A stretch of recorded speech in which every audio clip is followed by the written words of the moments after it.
Go live. Starting. Okay, we are apparently live now, according to Facebook. Really? Probably. That's exciting. Yeah. Welcome to the Canada Guns Talk Show, episode 117, apparently. Something about competitions or something like that. We're your hosts. We Hello. compete. We compete in competitions with people. Well, some of us do. Others of us haven't had a chance to do that in like 2 years. Should do it. It's lots of time. Lots of competitions. Yeah, Compete to see who Ontario's can gotta have get lots of them, right? COVID the most. Yeah, I mean, I just still haven't bothered paying for going to Black Badge. It's very expensive. Oh, could you do have to IDPA. do Black Badge there. You have to do Black Badge to compete at IPSC in this country. And like the Black Badge courses around here are like $300, and you got to bring like 1,000 rounds of ammo. And right now that's like $500. So you're looking at like fucking $800 to do You don't your need Black 1,000 Badge. rounds. You need like 600 max. Still, you're gonna buy 1,000 rounds anyways. Yeah. It's not cheap. That's always been the deterrent for me. Anyways, we are. I'm crazy. Oh yeah, we should introduce ourselves. That's professional. I'm the hunting gear guy. That's- Adriel. Yeah, your audio is still crackly as fuck. Is it? Eh, Who whatever. knows? I'm the Grover. Hi. You guys been up to anything with guns? Like in the Well- last 3 months? Oh, has anything happened in the last 3 months? Look at all these guns I can't hold. Oh my god. Look at these Albertans who've gotten the guns they've ordered. I've only gotten one. Not the other two. I've gotten three. I've ordered 3 and do not have any, and probably won't have any until at least September. So in With case the way- anybody's been living under a rock, shit went down, yo. They said no more handguns will be shared, no more handguns will be sold, no more handguns will be imported, no more handguns will be inherited. But you can keep the handguns you have. So Effectively, it's a ban like in the 90s, except worse because you could still sell those to other people who also owned them at the time. Now they're just making it even worse than that. And then trying not to call it a ban, they're calling it a freeze because they've realized that ban actually has some degree of bad PR to it. But it's a ban. They're banning handguns. Freeze. Freeze. Put your hands Yeah, up. so obviously everyone's been frantically buying the shit out of every handgun in the country to the point where we have sold 2 years worth of handguns in 2 months. And we in Ontario have bought a full third of those. So our CFO is still processing transfers from June the 1st. My first purchase was June the 3rd for a Glock 22 frame, or sorry, Glock 21 frame, which is also a Glock 20 frame. So that's the 45 and 10 mil. And then I bought You're never seeing that gun. You're never seeing that gun. that one. I might see actually. It's the next two that I might not, because then I bought a Polymer 80 frame on like June 26th, and then like a week ago I bought a Norinco Olympia 22. You did? Yeah, it was Nice. like $200. Why the fuck not? Nice. I can And now respect that. I'm looking for a CF98 and a DA762, which I've waited far too long. There's none of them in stock, and no one's selling any on CGN. And come like 4 days from now, they're no more are going to come into the country. Oh yeah, so they said that, and then they realized that, oops, we just sold all the guns, and people are still buying guns, and this looks like shit. What do we do? So they decided that the best course of action was just to not let any more handguns into the country, via a sneaky little what would you even call that? Directive? Yeah, ministerial directive, I guess. Yeah. So the Minister of Finance. No, it's the Commerce? what the fuck minister is it? Some asshole. Anyways, so they said we're not gonna issue any more importation permits, which effectively means no more handguns are gonna come into the country. Whatever is in the country is in the country. And anything that gets manufactured in country would still be Gucci technically. No one manufactures anything in country. Wrong. Delask Arms makes 1911s. Delask makes some occasional boutique Gucci 1911s that, Yes, I'm a as I friend of mine understand it, paid they don't a do lot that of money. very often.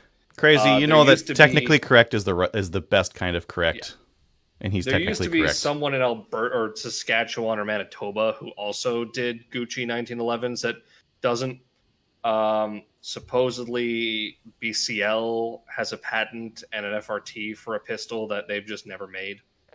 I hope they don't. And I given actually, that, I hope they don't make it. and you know, given that come like October-ish, the Liberals are planning to pass legislation making it illegal to transfer a handgun.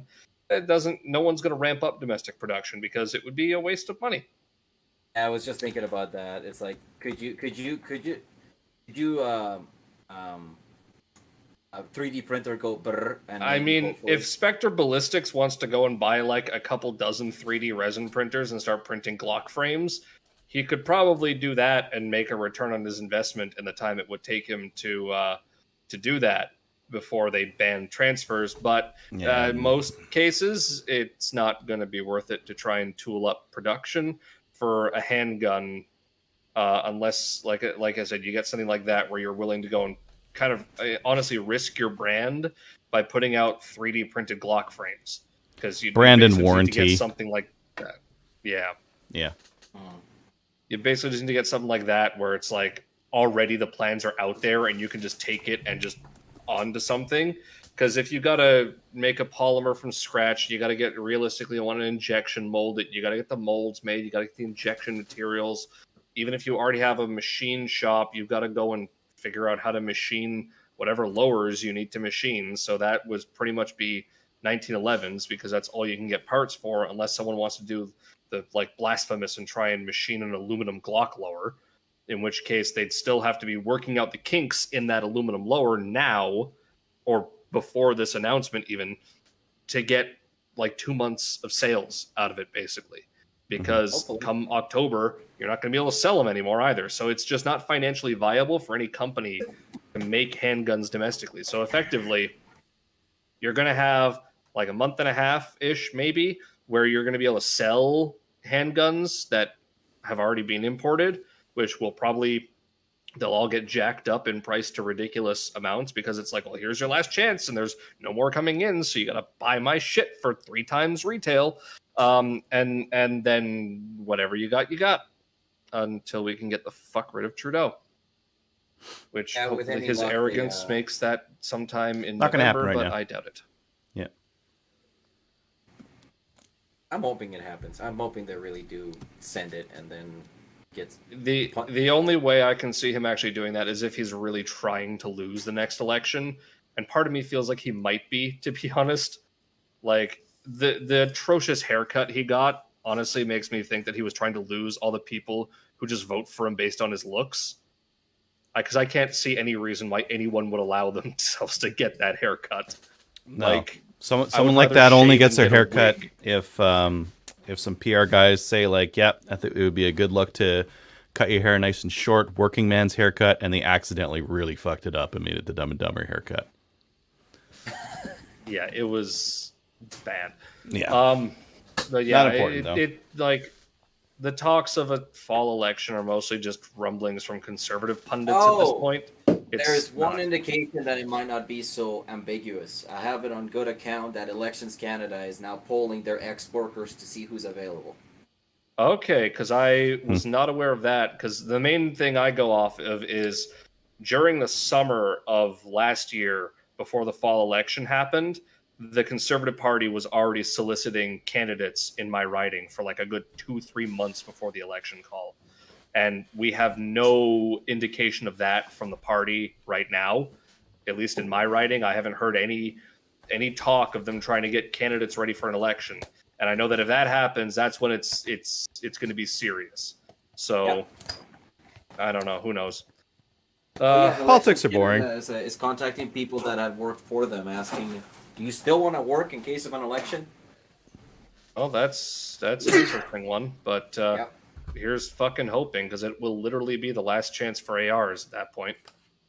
because sometime probably in the spring they're going to have the numbers up, and you'll basically have till October to hold on to it and pray to Jesus or whatever the fuck God you believe in, or try and export them to Europe. I believe in John Moses Browning, one true patriot. Anyways, aside from all of the earth-shattering politics that are destroying our country, I haven't been on since like fucking January because you guys held a show when I was in Poland. And so I've done a lot of shit. Have you actually not been on since January? Was the invasion successful? No, the invasion for the Russians has been atrocious. But yeah, I think we've only had like 2 other shows this year, and it was like January or February, and when I was in Poland. So since then, I've gotten this and sold my LMG.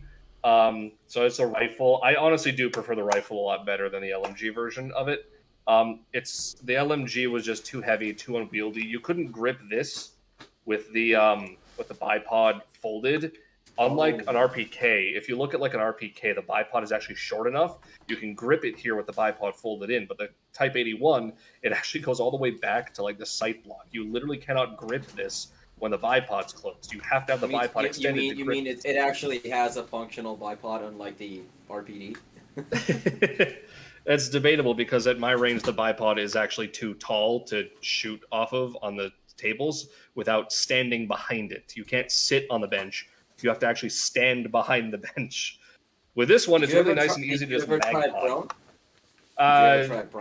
I didn't. I obviously that's what it's designed for, and I suspect it'd be pretty good at it. But like the RSOs at my range are fine with me doing prone, but I don't bother. It's just more comfortable to sit at the bench. But with this one, it's real easy to just magpod it off the bench there, or rest it on my ammo can.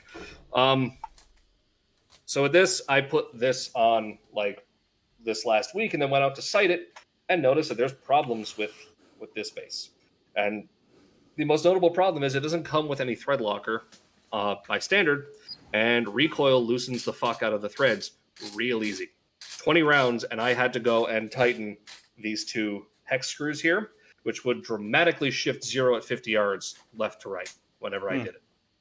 To the point where I kind of realized I wasted 200 rounds trying to sight this thing in without having this thing Loctited, and honestly, I'm probably also going to glue the base in. Let me just... I might as well take this off because it's going to have to come off anyways. But yeah, it all clamps onto this base right here. This was getting loose under fire because it was loosening there, so I'm probably going to put some glue underneath this as well as blue Loctite on it because, you know, just standard glue will come off with like heat. Or blue, you want it to be removable? Yeah, I want it to be theoretically removable, but realistically, you're never going to take this off because it didn't come with the standard length pins. It only came with the extended pins that thread into this. Theoretically, I should have just got red Loctite the fucker in place. But, I mean, I suppose the only thing with that is disassembly of it. If I ever want to take these threads out for disassembly, you kind of can't red Loctite that and pull these pins out. I mean, you can. You just have to hit it with a heat gun and pray. Yeah, which means you just go buy 500 rounds and mag dump. Yeah. The red dot I got is a Bushnell TRS 125. It's decent. I figured I got a gift card for Cabela's and price matched this. I ended up paying like I think $160, and with a $50 gift card, it was like $110 out of pocket after taxes, which is not bad. And I know Bushnell's red dots are really good because I have one of the other ones, and like the TRS 25 is the red dot for cheap. Like for cheap, you put that on anything. So this one seems to be fine. I dropped it on concrete by accident the other day, and it was perfectly fine. So no, Bushnell's also has a good warranty. I had an old TRS 25, and they replaced the locking screw and wedge for free. I just told them, hey, I have this thing that's like 10 years old. Can you give me some new parts? I'll pay for them. They're like, no, just give us your address. We'll send it to you. Oh, and their warranty center is a driving distance for me, so that also works out well for me. Also, when I was in Poland, I got to shoot some fun shit because I decided to go to a gun range because Poland is a free country and you can own basically whatever the fuck you want over there. So I went to a range and shot an AK with an underfolding stock, and it was very uncomfortable. The underfolding stock is very unergonomic. Other than that, it felt pretty much the same as this, to be honest. I shot a Galil. That was pretty nice. I shot a Polish Makarov, pretty much, and that had a fair bit of kick, actually, because it's, I think, just straight blowback for those. I shot a BRS 99. Technically, I believe it was the PM63, which is the military version. So it was converted automatic, and when I turned the safety off, the gun AD'd itself. Nice. And that surprised me and the RSO. So I shot that, and honestly was not very comfortable. The stock they had on it was like the collapsing shitty wire frame stock. It was very uncomfortable. And then I shot a 12 gauge single shot pistol. And that thing was fucking hilarious. I'm pretty sure the only rounds they had were 3-inch double-aught buck. And I looked at it, I'm like, this is gonna fucking hurt. And it fucking hurt. But I fired the first shot, and I'm just laughing and swearing my ass off. And so I did it like standard handgun pose, like this. Let me just put this fucking thing down. Fuck. So I did like standard handgun pose like this. Then I did the one holding the foregrip, and then the RSO just yells, "One hand!" And I'm like, okay, bud. Fucking one-handed this thing. It was a bad idea. When I went out to the dude at reception, he's like, how did you find it? I'm doing this. He's like, yep, most people, we only sell them 1 round, and you bought 5. I was like, well, your website only said I could buy it in quantities of 5. So my hand hurt for a solid 2 weeks after that. That's a good reminder. I would 100% buy that fucking pistol in this country if I could, because it costs the equivalent of 140 Canadian dollars. Oh, nice. Yeah, totally. It's stupid cheap because it's just a break action Turkish shotgun with a stupid barrel. But of course, now that'll never happen. But I would totally fucking do it. It's cheap enough to be a suitable meme gun to purchase. We're just like, that's my 12 gauge pistol. Want to shoot it? No, you don't, but you're gonna do it anyways. As it should be. What else have I done? Other than that, it's just been shooting, 9mm and stuff like that. Waiting for the guns I bought to come in and praying that I'll still be able to get parts across the border because no one sells 45 cal or 10mm parts for Glocks in Canada. You pretty much have to buy all of it from the US unless you buy, I think Nordic Marksman has OEM parts, which why the hell would I buy OEM parts? The whole point of getting a frame was I can buy weird Gucci dumb shit that's like RMR cut slides with you just reminded me. I need to get a picture of another thing that I bought. I forgot about that gun. But so the Trudeau has forced me to buy a Glock, which is something I swore I'd never do. But it's because there wasn't really anything else that was 45 ACP, semi-automatic, takes a red dot, and is not a 1911 because 1911s suck. Fuck you. Shoot a tuned 1911 in like 9mm. Ew. They're like they don't 1911s suck. Should be in the Lord's caliber. 45 soul killer. 45 wallet killer. 45 AARP. Cheaper to just hand him your wallet than shoot him with it. Yep. Have you've seen the copy paste of BB 5.7 carrying an FN 5.7? Yeah. Get mugged, shoot a guy with a full mag of 5.7, realize it would have been cheaper to hand over the wallet. Yep. What else you got going crazy? Hey, Joe, what the fuck have you done? So much stuff. Well, like this last weekend here, I was at a Rimfire Competition Academy. I was learning how to shoot my 22 real far. It was actually really interesting because the thing that they really focused on was running Strelok and like how to like run the ballistic calculations. I'm now a Strelok Pro. And we also shot some 22s really far. Along the top there, that's 50 meters. Some little like sub half-inch groups. That's for my Nork. Just like proing off a bipod. There's some groups at 100. A couple of different groups with some different ammo.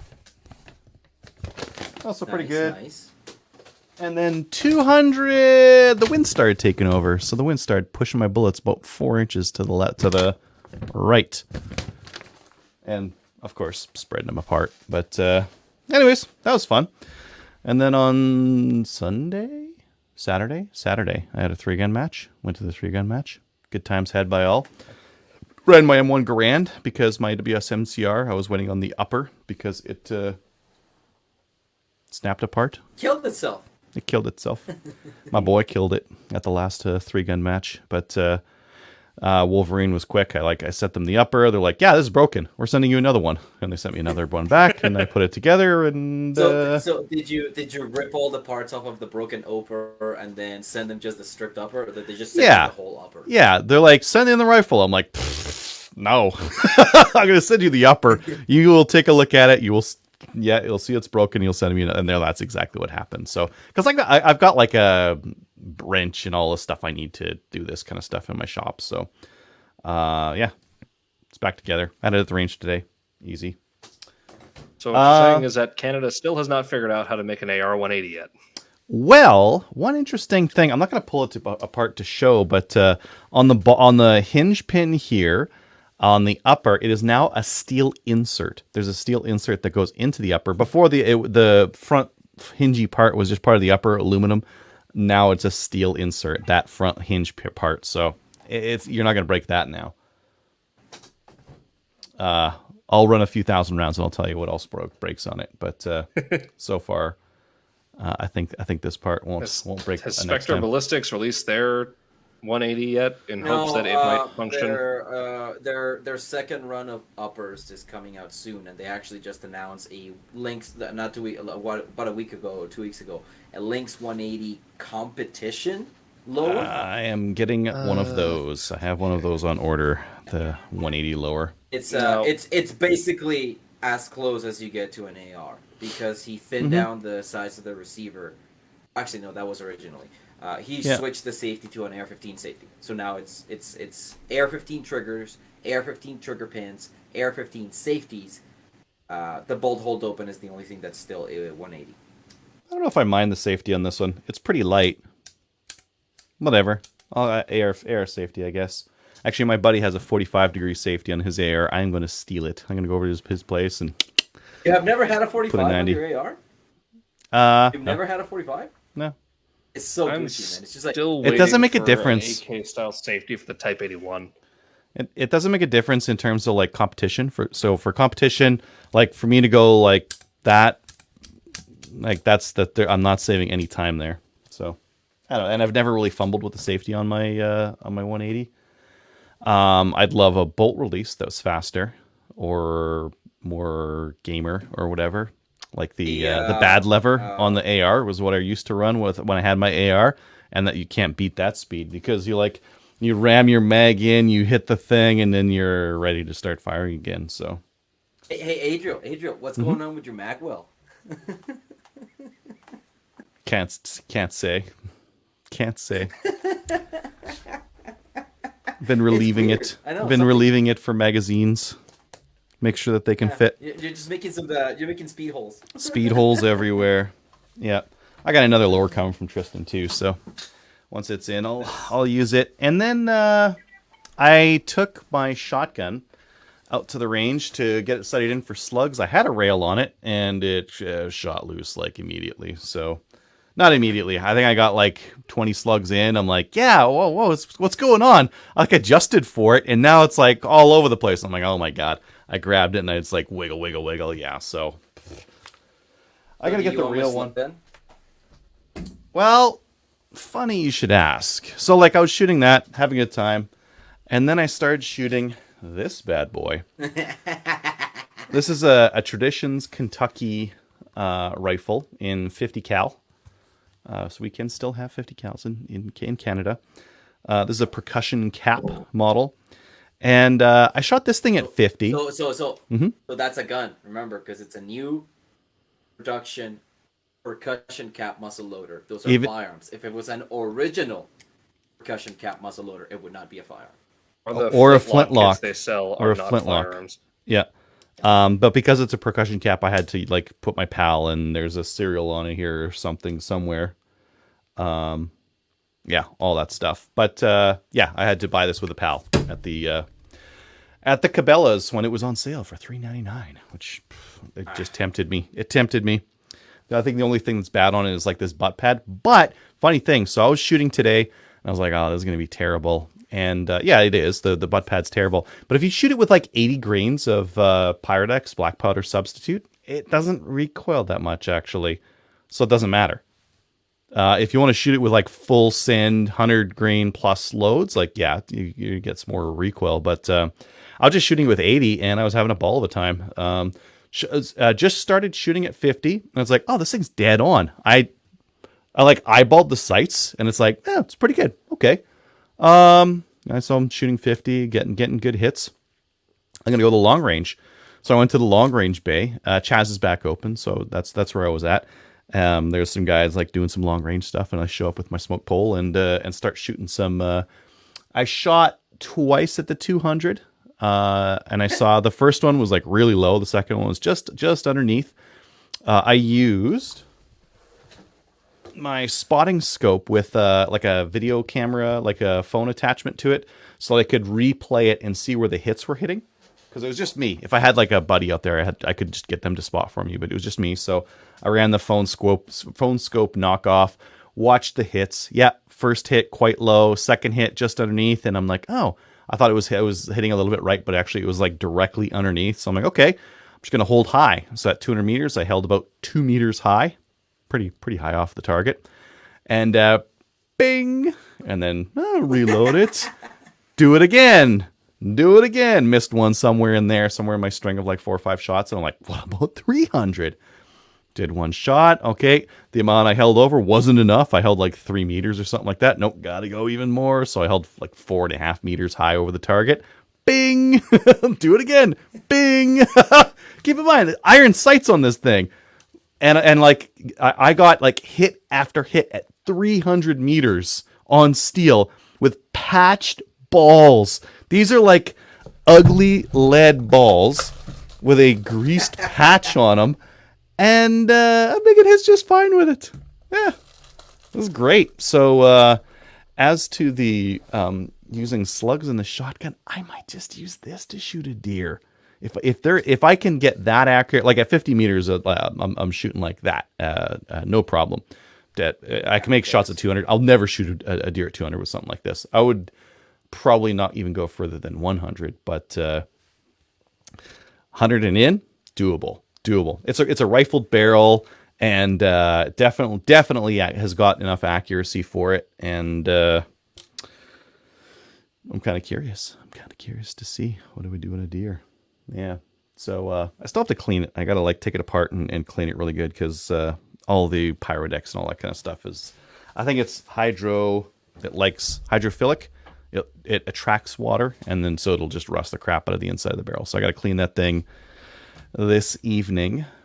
But a lot of fun. It was $3.99, and I finished it with my boys. I had my nephew over for a couple weeks this summer as well, and I don't think I would stain it again, because this stain like looks like crap. I think I'm just gonna oil it. I just straight put boiled linseed oil on the ramrod here, and it looks great. So I'm gonna resand it, pull that stain off, just go straight boiled linseed oil, and for $3.99, it's a cool gun. One of the better purchases. That is super cool. I've got from the Trudeau Panic, I got a Glock 48 up there. It's stupid. It's like, it's very compact, but like it's not a good shooter. It's a small compact gun. So fantastic. I've got a small compact gun. I keep mulling it over. I want to get your take on it. I want to get your take on the 48, because I am just like, I'll tell you what I have coming in a bit, but I've just been mulling over the idea of just having a compact single stack 9mm. because at least it's lock breech, so it should be better than what I have coming in, which is blowback. But Did you buy that Bursa? oh fuck yeah, I did. Did I buy the Bursa? Have you not been on the fucking Slack channel in the last 2 months? Discord. Yeah, it's reliable. It runs. I wish I had a rail on it so I could attach a light to it. It serves no purpose on in my collection whatsoever. I also bought Marstar had those 22 Olympias, those like Target 22s. I bought one of those in case I like get old and want to shoot silhouette pistol or something. But Yeah, and it was $200. One of them too. Yeah, and then I still have those. Yeah, $200. I think they're a great deal for $200. Great. They finally got some spare mags in as well. I think I bought one spare mag with mine. How many come with it? One, two, I think. That's good enough for me. I don't care about getting a bunch of mags for it. And then I'd been looking, and like anyone who's asking me, I'm like, oh, get for first time pistol buyers, I'm like, get a P10C or get the Jericho, get a surplus Jericho if you're looking for something at low price. I was in Tundra Supply, which is like a local Edmonton gun shop here, and they had one on the shelf, and I looked at it and I played with it. I'm like, oh my god, that is so smooth. Oh, the trigger's really good on it too. Maybe I'll buy one. One. In terms of what's still likely going to be around after August 19th, the distributors have a fair number of surplus Jerichos, as I understand. They're probably surplus Jerichos, probably some surplus CZ75s. They're going to be floating around, I think, right up until maybe some until P10s. the end. Same with Tokarevs. Yeah, Maybe. there'll be a lot of talk. Depends. I could see like some of the companies will still have like the ridiculously expensive Gucci stuff, like Zev and Shadow Systems and whatever the stupid expensive Gucci Glocks. Yeah, and then they'll have some of the surplus shit like Tokarevs. They'll have Jerichos, CZs, probably some of the overpriced old Smith & Wesson revolvers that have been floating around too. But and Epps will probably still have high point JHPs because who the fuck's gonna buy a high point? But yeah, they're used. In terms of that, like SIGs come in, and they go pretty much immediately. You know, the CZs still come got in. handguns. Like I'm looking at Calgary Shooting Center. They've just got like some used stuff and some SIGs that are like $4,000 to $6,000. I was just in there. I saw them. They're the 210s, the 220s. Yeah, that's all like super expensive stuff. Tenda's got some Gucci Glocks and a couple of CZs. Like CZs dropped in a couple of places. Some SIG like 320s dropped in a couple of places. Cabela's Calgary still has 320s. That's surprising because Cabela's in Barrie told me that corporate's not transferring pistols to stores anymore. If they get any pistols, they're just putting them up online because it's another transfer they have to go to or go through to get it to the store, so they're not bothering with that. But then there's also Tenda has some of the Jericho chrome ones. I think I would have got one of the chrome ones if I had the choice, but I don't really like that front little like trigger block that they have on that plastic thing. Yeah, you can take those off. Yeah. Remember those. I mean, it doesn't matter for you because you run shit fast. But those chrome ones, I'm like 99% sure. The police ones, the chrome ones, are single action only. The one I got was single action only. Double action only. Wait, the black one? Yeah, the black one I got is single action only. Okay, so that's the second time that I've heard that. Because there was somebody on the subreddit saying that his black Jericho 941 was single action only. And my understanding was the silver ones were single action only. The black ones were double action, single action. No, they're all over the place. Some of them are single. Some of them are DASA. Some of them are SA. Some of them are DA only. Ugh. Could you imagine getting one of those? DA only? Ugh. I imagine you can change a trigger like the hammer or something like that and just like magically one way or the other. Because with CZs, you can... Probably something with a sear. Well, on a shadow, you can just change a trigger. The most basic thing, actually, no, I'm thinking about half-cock. I shouldn't talk shit. I don't know about that. Never mind. It's just, on a CZ, you can take a shadow and you can change the trigger out for like $50 and you can make it single action only. It's the easiest thing ever.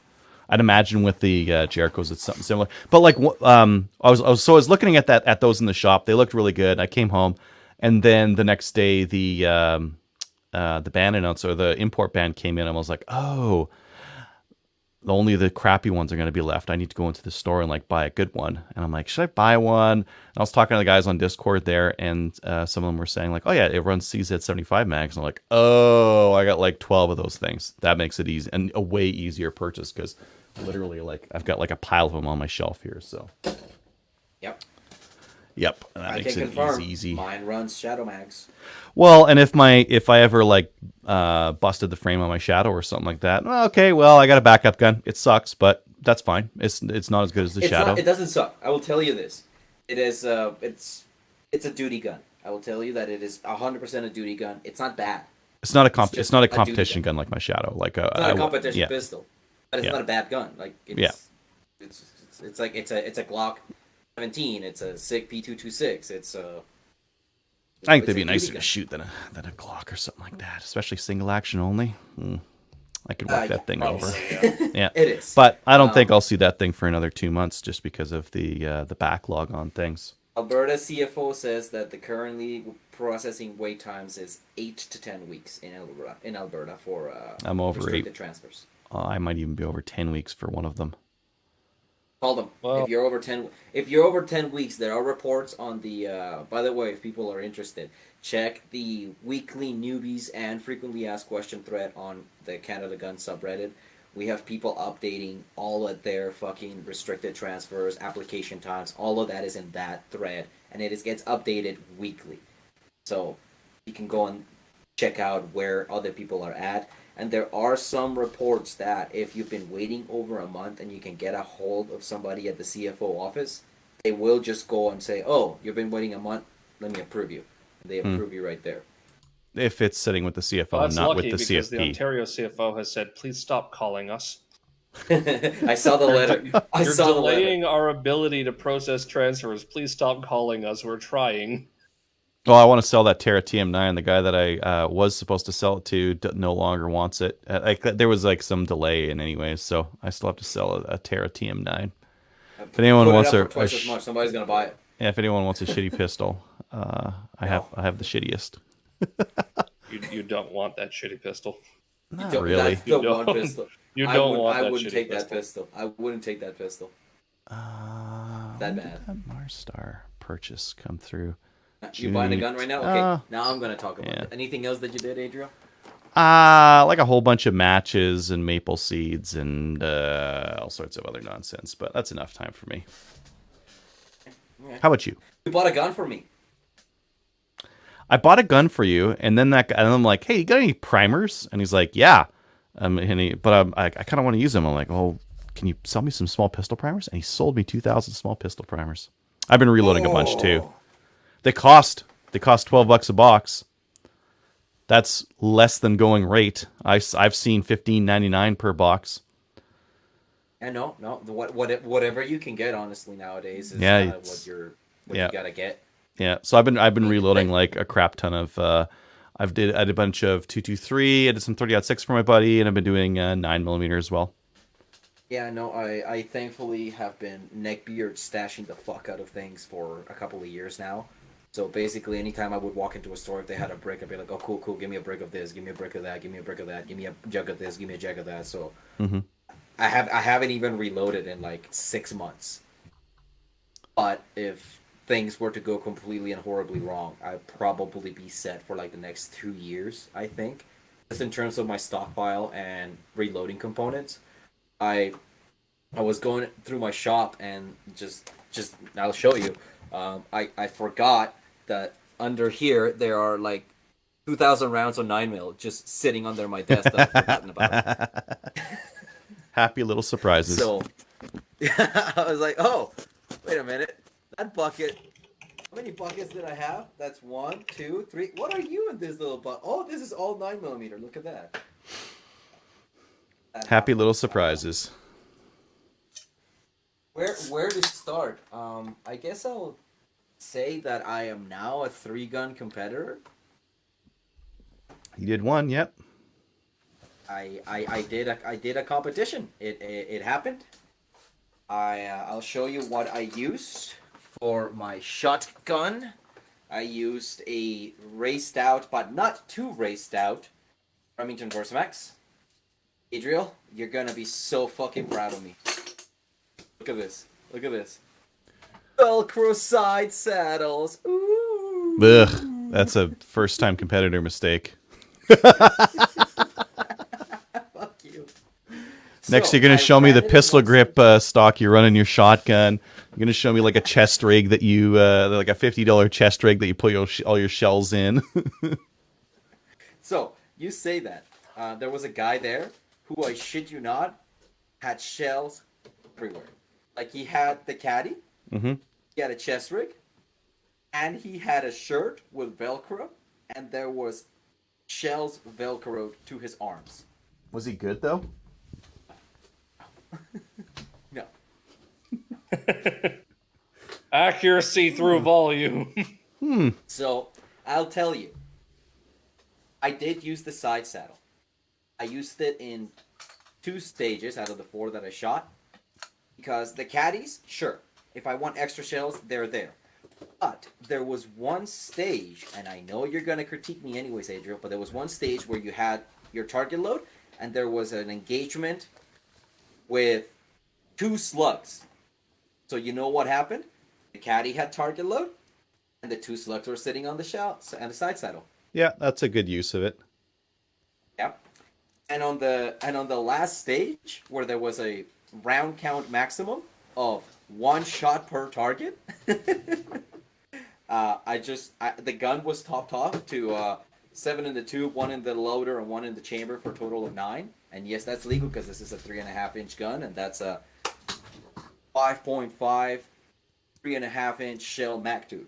So if it crams more 2 3/4, it crams more 2 3/4. Mm-hmm. So I think we had 10 shots to do with the shotgun. So you know what had the saddle had? It had 1 shell. So I shot the 9, and I loaded 1 into the gun, and that was the only time that I used the saddle. But the reason I have this is because I was going through S&J's website once, and I was ordering some extra shit, and then I saw. Actually, it wasn't S&J. It was Canada First Ammo. Shout out to the Canada First Ammo guys here in Calgary. They're a really good crew. They had the S&J Velcro side saddles, and I was like, well, I'm going to drink the fucking YouTube Kool-Aid that says that this is the greatest and best thing in the world of shotguns in the last 150 years. So I got some Velcro side saddles, and they both came with backers, and because I had 2, I put 1 on this gun, and then I put 1 on my 870 for just in case situations like bears and stuff. So now I have side saddle, Velcro side saddle strips on 2 guns. This gun worked perfectly as intended. I have no complaints about this gun. Then my rifle, I ran, and everybody that I saw it was like, what the fuck is that? Probably the most Gucci'd out fucking RDB that exists in Canada. That's I'll nice. start at the front. We have the Delask Arms 0.91 diameter linear compensator. And we have the Lucky Irishman Canadian length M-Lock handguard with M-Lock rubber slot coverings. And this is my own innovation. These M-Lock coverings are there to bridge the gigantic gap over the barrel that this handguard has. And so this protects my hand from ever touching the barrel. It gives me a little more grippiness. We have here a cobbled together arrangement to get proper height on this here gun. Because AR height optics are really high on this rifle, but just straight putting a dot on the rail is too low. So I have a Vortex Crossfire 2 dot here with its low base mounted to a 1/2 inch riser. And that gives me proper height over bore for getting a perfect sight picture on it. That's odd, but if it works. Yeah, like, seriously, like, the way that they teach you in Maple Seed, which, by the way, guess what I used when I was in the competition, Adriel? 1 shot, bang, bang, bang. Nice. The old rifleman's cadence. And then the rarest probably attachment in Canada is this stupid thing. This is the Haggett Defense extended butt pad and butt One plate that for won't the snap in half when you have the to. one that won't snap in half when you mortar the gun. I unfortunately had to customize it out of the box because the original butt plate is too thin. But it does have a small covering of rubber, so it gives you a decent length of pull. This butt plate is also the same thickness, but a little bit more. At the butt pad, I shit you not, is probably a half an inch of rubber. It is just a big fucking giant piece of rubber. So, length of pull, I measured it. It was closer to 16 inches in length of pull. I don't know anybody that could have shouldered that isn't 6 foot something. So I had to go out and get a Magpul SD MOE stock, which comes with a thin butt pad of these. Swap the butt pad from that stock into this butt plate, and take the thick butt pad and put it on the butt on the butt stock for an AR. And so this is the rifle that I ran, and it ran perfectly except when I got a double feed. And if you know anything about ball pops, that means the gun was dead. So I got a miss. No, I got a no. What is it? Failed to engage. Didn't engage a target per. Yeah, didn't engage a target. So I got a penalty there, 5 seconds in one stage for that. And the pistol that I ran was Shadow 2. And no complaints there. The gun is Shadow 2. I almost went with a Glock 17 Gen 4, and when I told Adria, he laughed at me, and he told me to use the Shadow. Well, yeah, if you've got a Shadow and you're going to a competition, why would you use anything but the Shadow? Yeah, because I'm a dumbass. Unless you're fucking around. Like, Well, like a Glock's fine, but a Shadow's better. More better. I have max coming out of my ass for both guns. My backup was going to be the 870 with the 28-inch barrel and a 11-shot magazine extension. I like it. We had to talk to the match director because we said, do you have a round count limitation on the shotguns? And he goes, well, nobody's ever asked that. And he looks at my gun and he goes, oh.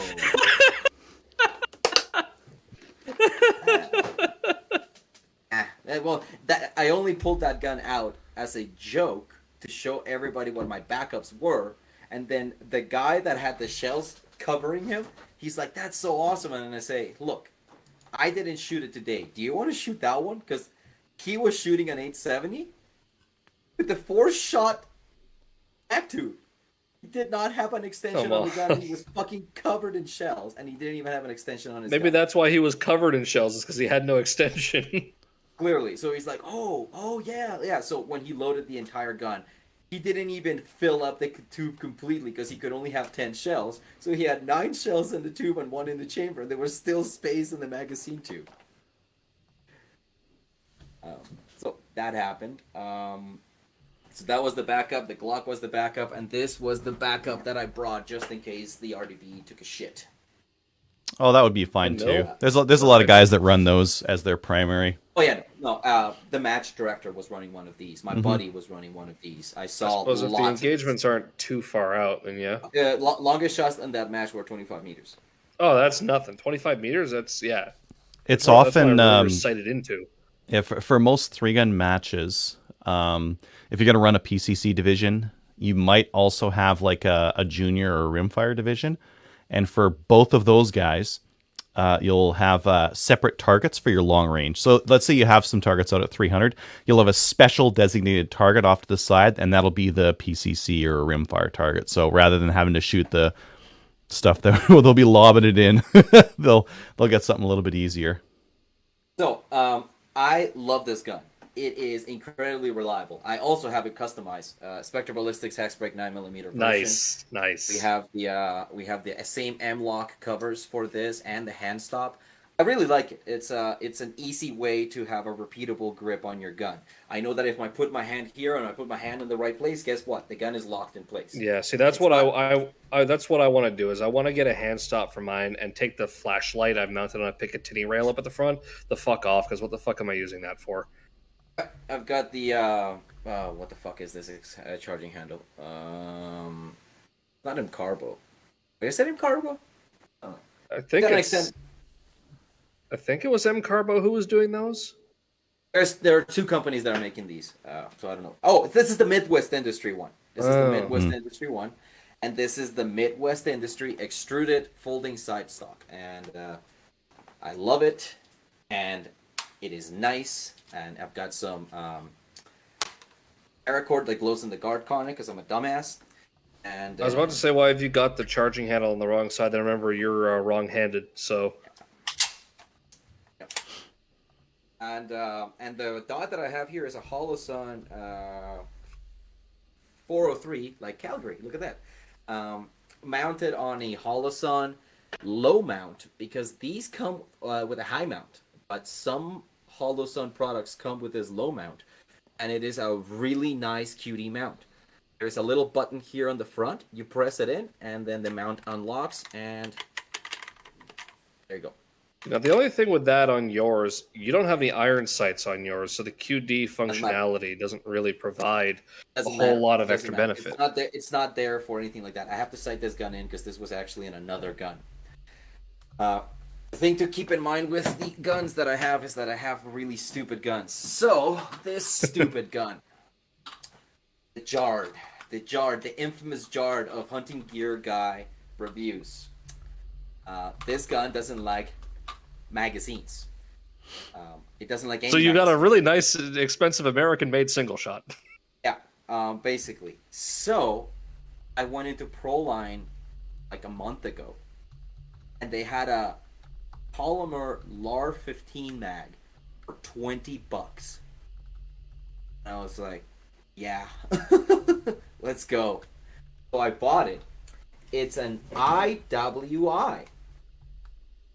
It's an IMI actually, IMI magazine, and it does this. Come on, don't be getting play. It does this. It doesn't go in. So what? With the Jar, the mags just don't lock in? Yeah. What the fuck? It's a combination of two things. It's the magwell is some weird fucking spec. Adriel, you looked at it. It's weird. And it's not to spec. That's the problem. And the fucking. See if I can try and get a. Did they send you a new mag catch or something like that? Oh, they said that they had Jard bringing in a new mag catch. Speaking about the mag catch, so if you can see that, the mag catch is super fucking thick, and to make it even dumber, beveled. So it has no edge for the mag to catch on. It just doesn't like magazines. You're supposed to hold them in. What were they thinking? You retain it with your hand. We have no idea. Like, so I guess it's not just Canada that can't make AR 180s. Also, America can't make AR 180s. There is no reason that this shouldn't be a single piece and not a clamshell. There is no reason that they should use this fucking weird ass magazine release. It is the exact same pattern to an AR-15. It has AR-15 triggers, AR-15 safeties, AR-15 hand grips, but then they went and did that fucking thing, magazine catch. And you know what Gun Jesus posted last week? Oh, that thing from Tink Arms, the X16, isn't it? Oh, I saw that and I'm like, you know what that looks a lot like? Like that lower? Like that lower. Obviously, it's not changeable. Obviously, I'm never going to see that gun unless I called a lot of people. But proof of concept is out there. If you can make the lower into something that's not shit, this gun does run. It does. It's got a nice barrel on it. It's got a nice trigger on it. Hopefully the bolt is not total shit. Gee, 'cause it's a if yard only the bolt. RCMP weren't so anal about making your own shit, you could fuck around Well, with a no, 3D printer. I can absolutely do that. You know why? This doesn't What's the have a serial registered? number on it. The upper is the registered part. Yep. The upper is the firearm. Oh, that's perfect. You can fuck around with that. Oh, So if I feel like dumping some money into it, I might. And I honestly wouldn't mind if this thing didn't have a bolt hold open, because the fucking way that they put together the bolt hold open on this is fucking hilarious. It's just a goddamn mess. I'm not even gonna bother. Fuck it. So onto things that I have bought. I think I thought I could one up you, Adriel, in terms of fuddiness, but you have a muzzle loader, so I can't. But I have the next best thing. Those are so Ruger nice. Mark 1. Ruger number one, Number yeah, one Ruger they're so nice. in 308. Oh, you didn't even get it in one of the stupid calibers. It's not Oh, I 308 was at the Savage range or in something the- like that. No, like or like 2508 or 7. I was at the range and there was some dude who had one Four- of those in like 405 416 Rigby. Tropico. Like 405 Tropico or some weird fucking thing. No, just 405 308. Tropico. Look at there's something called something 400 Tropico or something like that. It's weird. Anyways, it has irons. Unfortunately, it has the Ruger fucking ring mounts. Ugh. Prophet River has a Picatinny rail for this, but here's my thought. I have 2 tags this year. I have my whitetail tag for general, and I have an antler mule deer tag for a WMU that I like to go to. So, the 30-06 Tika T3X is going to be used for the mule deer, and this is going to be my whitetail gun. Why though? Because once I have one animal in the freezer, I don't care about the next one.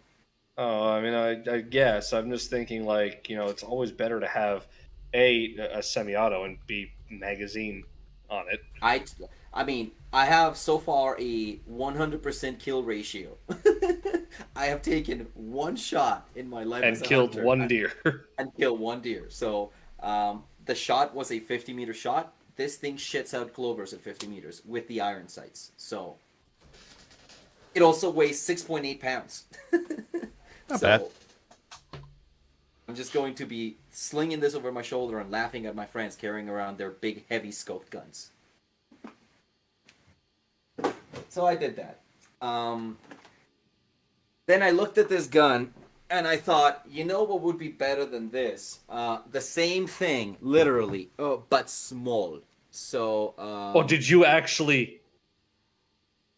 Fuck, because I am so tempted to get a 4-inch barrel for mine. Oh, that's what I'm building. Let me click the watch stream button here. I am building that exact Fuck. same gun. Oh, I want it. Without the real suppressor, obviously. It's going to have something like that, probably the same hollow sawn optic that I already have on it, but not that big. Look at that, that's the exact same stock that I have. And yeah, I'm gonna have that, and I already got from True North Arms the fake 9mm can. I want that so bad. I want that short fucking barrel on that. That thing is hilarious. So here's my rationale. I got to handle one of them at the 3-gun match. One of the guys from the CSC that was shooting there, he had one of them, and I was like, "Oh, let me see if I like it as much as I think I will." And I was like, "Yep, that's gonna be awesome." I wish they could sell just the I know front. Ruger straight up does not sell parts in Canada. Bastards. There is a warranty center, but they don't sell parts. There's nothing at Western. To start making them. Western Gun Parts doesn't carry anything. No, they straight up. No one is allowed to sell gun parts from Ruger in Canada. The distributor doesn't bring them in. The warranty center just warranties guns by sending them to the States, I think. Can't we just get someone to start making them here? I wish. But there's a problem. That gun, the Charger, is a pistol. classified as a pistol. Okay? So if push comes to shove and they say, "Give us our pistols back," they're gonna get a Ruger PC Charger strip receiver. That is very suspiciously polymer when they're normally supposed to be aluminum. It's like, give us all your pistols. Huh, I didn't realize they made SIG P226s that were polymer. Never mind. Anyways, so that's coming in the mail. That's the first thing that I bought. And then, boys and girls, things started getting bad. It went from bad to worse to fuck me when they kept making those announcements. So, the next thing that I got wasn't that. I got that guy as well last month. But Which the picture for nickel's not going to load. If you just click on the side there's a picture for the nickel. There's the nickel one. So I got that one. So I got that one, and then I got this one for work because I needed a work pistol with a decocker so that I could show students. Couldn't you find an uglier pistol? Yeah, I got one of each. Yeah. That's pretty ugly too. I got that too. Yeah. I keep thinking about that one. I have the other one, the like Argentinian PPK knockoff. I've had that for a while now. And it's a decent enough gun. It shoots low. There's not really much you can do about it other than fuck with how the sights work. And it's just a compact, straight blowback pistol, so you just got the drawbacks of that there. But when I saw them bring in this BP380, I'm like, when am I ever gonna get another chance at it? But what am I gonna use it for? But I wasn't. So I'm gonna waffle until I'm not allowed to buy it anymore. Because I really want a CF98 and another thing. Anyways. I got that thing, but that was after the announcement, actually, of the importation ban. What I did get, I managed to pick up a couple of things right after the initial announcement from the ban. I got... Where are you? Oh, right. I got a 10 millimeter. Ooh. Ruger? Ruger 10 millimeter. Come on. Focus, you damn piece of crap. Whatever. Don't put it so close. Yeah, I got. Is that it? Got a 1911 and based 1 centimeter. Based 1 centimeter, and I put some rubber grips on it because I really don't like the wood grips. And I also don't like the ones that have the exposed mainspring housing pin on them. It just I feel like it digs into my hand. Oh, I mean that isn't that cutout down there supposed to be for like lanyard loops on like World War II and World War One era 1911s that don't exist on modern ones. Adriel. Yeah. What's missing from this? Yeah, you don't have the barrel bushing. Want to see how these things come apart? It's really weird. It's probably got a match bushing on it. Looks like a... never mind. Yeah, it's a match bushing. I don't have... No, it doesn't have a bushing at all. I don't have the piece that I need. I think I lost it. Shit. Oh well. I had to make a piece because when I bought this gun used, it didn't come with a disassembly tool. But I will try and show you. Right on the underside, not sure if you can see it, there's a little hole. You're supposed to insert, and I shit you not, a paper clip through there. And then when you drop the slide, the recoil spring holds it in, and then you can do the normal disassembly of a 1911. Yeah, sounds like some fudge shit. Okay. But I don't know if you can tell, but the profile on this is fucking hilarious. It is really small, and then it gets big. Actually, yeah, you can see that. It does go... Yeah. So, when I was replacing the grips on this, guess what happened? You're going to love this, Adriel. Classic Ruger mistake. Frame bushings came out. Yep. So, for those of you that don't know 1911s, there is not a lot of metal on the frame, on the grip. So, threaded into the grip are steel inserts to give you more meat to put a screw to hold the grip in place. Those bushings are supposed to be held on by red Loctite. Guess what very little of was on those bushings? Red Loctite? I could see just like a fucking smear on the first turn of the thread on 3 of them. So one of the bushings is still in place. The other 3 came out. So I just put it back on and I said, I guess I'm keeping these grips in Because I got an order from Lock Grips. So now instead of bright green grips, I have black and purple Ridgebacks. And it is so nice, Adriel. You would love these. They just like look black from here. I'm looking at my other screen right now. Alright, let's see. Yeah, it's not going to come they through just in the look light. They just look black. Yeah. Okay, I'll have to show you a picture. The They other look like thing that I black, and picked up- maybe someone like whispered the word purple at them at one point. Yeah, these ones definitely are actually purple in person. Actually, you can kind of see it on this light. Yeah, those look more purpley Yeah. than the other ones do. Yeah. This is the other thing that I picked up right the day after the announcement. This is what's missing from this slide over here. Come on. Focus, you piece of shit. Clarity. It's very blurry. You have very blurry writing There you on, go. on There you your go. There you go. on your gun. Yeah. So that's a That's it. CZ75 Pre-B. CZ75 Pre-B. On the side it says, made in Czechoslovakia. Nice. There's an 87 here, which I'm not sure if it means it's from 1987, but I hope it does. The gun is in remarkably good condition. I don't think I can see anything that's externally wrong with it, except it came with Packmeyer rubber grips, which are just fucking fat as fuck.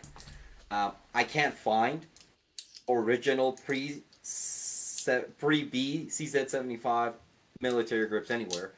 So I just got this because this checkered lock grip looks a lot like Have it. you and tried asking suspicious websites from from the Czech Republic?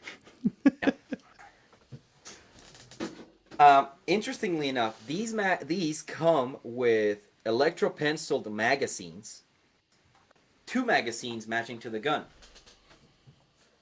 And because they're a Generation 1 gun, the magazines change from Pre-B to CZ75B. So, every magazine forward after the 75B is basically interchangeable between the CZ75Bs, the Shadows, the Shadow 2s, those all match. The But Jerichos. these And the Jerichos. the Jerichos match as well. These mags don't all fit in modern guns, these pre-75. And modern magazines don't all fit into the pre-Bs.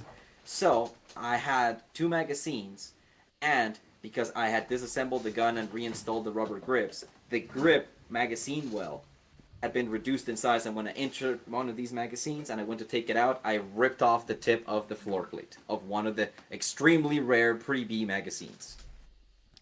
How the f- did you manage to do that?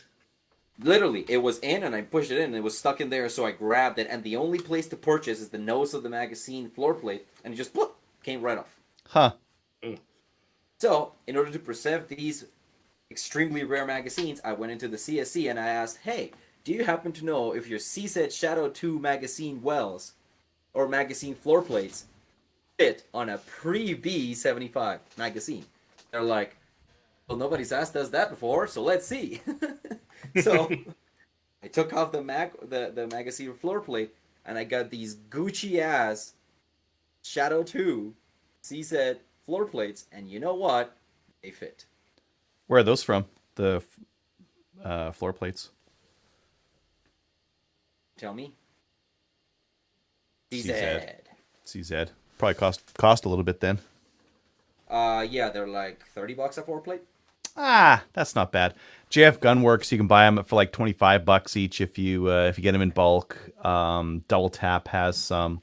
I'm running Double Tap on my Shadow mags for we're over here for my Magwell mags, and I've got some JF Gunworks for my non-Magwell ones. They're nice and big and thick. Look at how thick those things are. A little bit more Those weight. in freer countries be +1 or +2? I don't know. Yeah, here they're +0. They're just flat on the bottom, Yeah. but they had a little bit of weight. Bad ones be like a 1 or a 2, isn't it? Yeah, I'd I'd be imagine you get 2. surprised, but here they're just plus envy. Well, they let the mag fall out a little bit faster because there's a little bit more weight to it.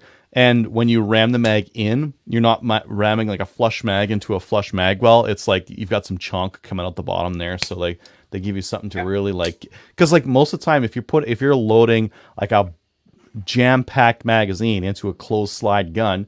The thing that you see everyone do, they take a shot, their mag falls out after their shot, and they're like, "Whoa, what do I do now? Do I pick that thing off the ground, or I take it off my belt?" And base pads solve that. Yep. And the last thing that I got is because I liked the first time so much, and just like Adriel said, I'll pick up something for when I'm old and frail and I want to do silhouette. The longest 41 model Smith & Wesson. Do you know what I found out about those Marstar Olympias? That What? Olympia design turned into the 41. The 41 is the evolution of the Olympia design. This thing is absurd. If you've never shot one of these things, they are hammer fired. It's just got a shrouded hammer in there. This is not a striker gun. That's a thing Smith and Wesson learned from their revolvers. They've got like shrouded hand. They call them the hammerless, but it's a shrouded hammer in the revolver. This thing is stupid, and is missing something incredibly crucial for my memory. This particular model is hard to notice, but on the muzzle, you will see that it's a different color. And you will see that if I point the thing at the screen, and it actually focuses, it actually has... It's never going to focus. Come on. It just doesn't want to. It's way too close. Focus. You're just going to have to describe it to us. That's it looks just like making it worse. It's a black There it is. pit of despair. There it is. It's got a screw in there. So it's missing a muzzle brake. These things come with Muzzle weight. These. Muzzle weight. There is a muzzle weight under there, but they also come with one of these. Compensator. Yep. I've seen the pictures of that before. And because I'm a complete dumbass, the only reasonable way to obtain that compensator is buying another one. You couldn't just go and check if some place in the U.S. had them? No one has them. You know how where, I know? Because I called Western Gun Parts, and he said, no one has them. I had one about 2 months ago, and I sold it on Gunbroker for $150. Wow. Fuck. So just watch Gunbroker. What the fuck Gunbroker. is the name of... There's Brown L's. What the fuck is the name of that? Numrich. Numrich doesn't have it. I tried. They Really? do not have that specific part listed on their parts list, nor on their diagrams. Don't look crazy. I looked already. I am looking. So, the moral of the story is, when you're as stupid as me, the only solution for I need one part for a gun is to get another gun with that part, and now you have two guns. It's one way to solve that's it. another pistol that I've got on the way. The other pistols that I bought as well, because again, I'm a complete idiot and I have no concept of how to use my money appropriately. No I impulse bought that control. guy. No impulse control. I bought that guy. Then I bought another one of these. I bought that frame because I was impatient. Then Weren't they came in selling stock, full and I guns for bought like that one. $650? Weren't they selling the They were. PCS 9s for like $650 or something like that? Why don't you get a full gun? Yeah. They didn't have it when I bought it, and they just said that they were going to stop the importation of guns, so I went and I got it. Then they actually had in stock a completed slide with a barrel for like $600. So the gun is not being like $850. So I paid more because I bought them separate instead of waiting and seeing if they got it together. But I don't care. I've got a Gen 3 pattern polymer 80 made from the factory with, and you're gonna like this, Adriel, optics ready slide. Okay. I hate shooting red dots on a pistol, but everyone else seems to love them. I need to have one of them. I need to have one gun that I can mount the red dot to, and I figured it might as well be a fucking Glock. And it might as well be a Gucci as fuck Glock. That comes Gucci as fuck from the factory. Mm-hmm. Then I bought another Jericho because, again, no impulse control. Because I have the R model with the slide D cocker, but I do not have an F model with the frame mounted safety. So I should have now two of them. And just to make sure that I am a complete and utter moron and nobody will ever believe me otherwise, I also got one of those.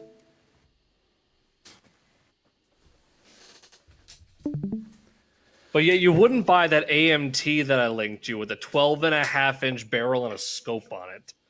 No, I would not. This is a Smith & Wesson Model 17-3 with the 8 3/8 of an inch barrel because, like I said, I'm a complete and utter idiot. I had, not joking, just sold this exact same gun with a 6-inch barrel to a friend of mine not 2 months ago. But now, and I may not ever have one more of these, I'm going to make sure that I do have one of those. And the last thing that I got was one more pistol for work because I needed a double action revolver. I got one of these. More That revolvo is gats. a Smith & Wesson triple lock. Vintage, probably World War One. And it shoots the world's stupidest looking bullet. Have any of you ever gazed upon the beauty that is 455 Webley Mark II ammunition? Once. Chode ammo. Behold the chode! Instead of red rocket, is a black rocket. Now, do you have reloading dice for that thing?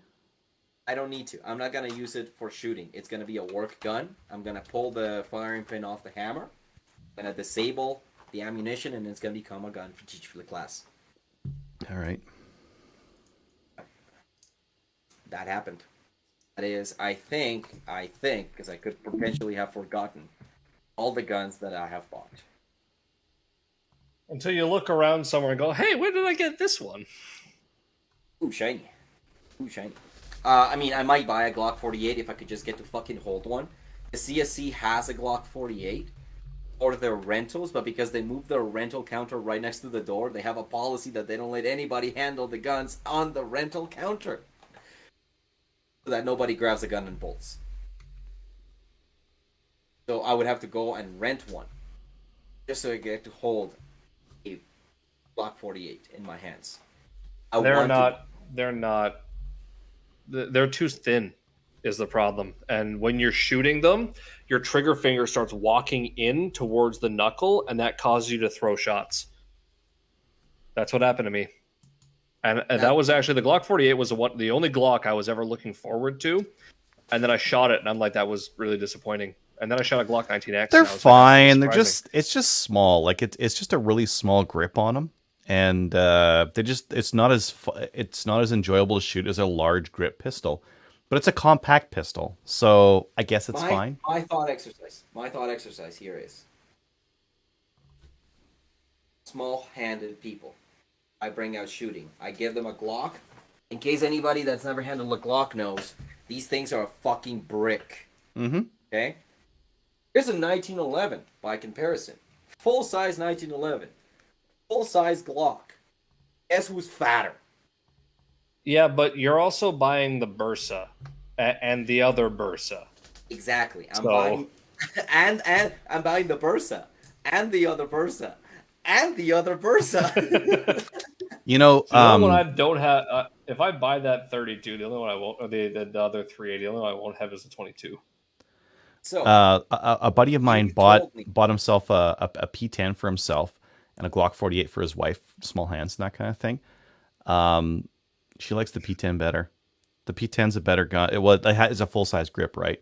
Like the small grip rocks harder inside your hands. So the more grip you can get. So like I think even for someone with small hands, they would still like a bigger grip. Just not like as big around to the point where they can't like hold the thing, right? The other thing is a lot of people prefer something that's got a metal frame to it, because it does have lower recoil. Sure, yeah. Polymer guns have higher recoil and they were snappier. They feel like, I want a lighter gun because I don't want to hold something heavy. But actually, they like the female shooters that I know that are good shooters and have like had their chance to shoot the guns. They all get like shadows. Yeah, they're my better mom got guns. Shadow 1. She didn't want a Shadow 2. The 2 was too heavy, but she really liked the 1. She got a Canadian edition. Tomato, one. tomato. Yeah, those they're both great guns, and I think that lots of females. The 2 is an absolute pig. I 100% agree with that. Yeah, they start with thinking they want the light polymer one. The reason that I want that single stack 9mm is because the 380s are straight blowback. It's a small gun and it's straight blowback, so it's like it is pretty snappy. They are. The Bursa is pretty snappy. I don't know, but I suspect that Bursa 380, the polymer one, might be locked breech, but I doubt it. I think it might be. Just looking at it, it looks like something that might be locked breech. Let me fucking pull that stupid thing up and see if I can figure out. What it just looks like a what the fuck are those? Not SIG, not H&K. What's that other company that makes polymers? Springfield? Springfields, yeah, they look like a Springfield. So I'm wondering if that's that. I have a question. What do you think is gonna be the gun to get once there is nothing else to get? Once all the Glocks are gone, all the Shadows, all the H&Ks, and all the Smith & Wessons are gone. What is going to be left over that people should go towards? What's left over right now? The shop that I was buying from, they're out of Jericho's. Calgary Shooting Center has nothing. They have 75 surplus. Yeah, I don't think that's not as good as a Jericho surplus for the money. No, it's not. But there's still some P10s, and I still think the P10 is a really great pistol. The value that you're getting out of it is like dwindling as the price goes up.